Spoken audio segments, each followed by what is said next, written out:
નમસ્કાર। જેવી સંગત તેવી રંગત કે જેમની સાથે આપણે રહીએ છીએ તેવા આપણે બની જઈએ છીએ। માનો કે આપણે 5-6 મિત્રો હોઈએ અને જો એમની સંગત ખરાબ હોય કે ડ્રગ્સ દારૂ અને વ્યસન કરતા હોય બિસ્ટોલ સિગારેટ તો આપણે તેવા થઈ જઈએ છીએ। અને કોઈ જો બિઝનેસમેનના ગ્રુપ સાથે આપણે જોડાયેલા હોય તો આપણે પણ નોકરી કરતાં કરતાં ક્યારે બિઝનેસમેન બની જઈએ તો એની ખબર પણ નથી રહેતી। આપણી આવક થોડી હોય અને વધુ આવકવાળા એક સારા નેટવર્ક સાથે જો આપણે જોઈન્ટ થઈ જઈએ કે એવું ગ્રુપ સાથે આપણે જોઈન્ટ હોઈએ તો આપણી આવક પણ એવી થઈ જાય છે। મુકેશ અંબાણી એમના એકવાર સ્પીચમાં કહે છે કે તમારો વિકાસ તમારા નેટવર્ક તમારા સંઘ ઉપર આધારિત છે કે તમે કોની સાથે રહ્યો છો। તમે જેમની સાથે રહ્યો છો ને એ રીતની એવરેજ ઇન્કમ તમારી બની જશે।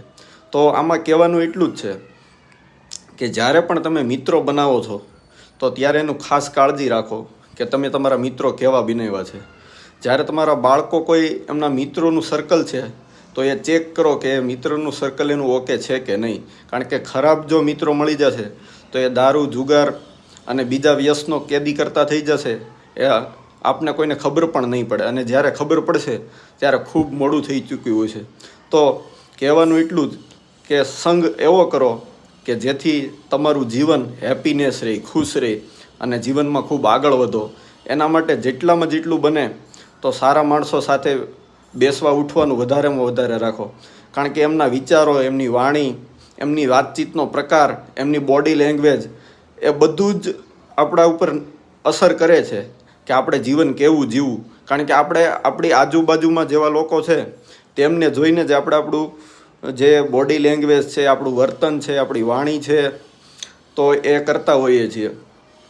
તો હંમેશા એ ખ્યાલ રાખવાનું કે મારા આજુબાજુમાં કોઈ પણ માણસ એવો નહીં હોય કે જેના કારણે મારું જીવન ખરાબ થાય, જેના કારણે હું અલગ અલગ વ્યસનોમાં જાઉં, જેના કારણે મને ખરાબ આદતો પડે। અને બીજી વસ્તુ, મારી પાસે હંમેશા એવા માણસો હશે કે જેઓ પ્રામાણિક હશે, નિષ્ઠાવાન હશે, કર્મશીલ હશે અને વ્યસનોથી દૂર રહેવાવાળા હશે, ખરાબ આદતોથી દૂર રહેવાવાળા હશે।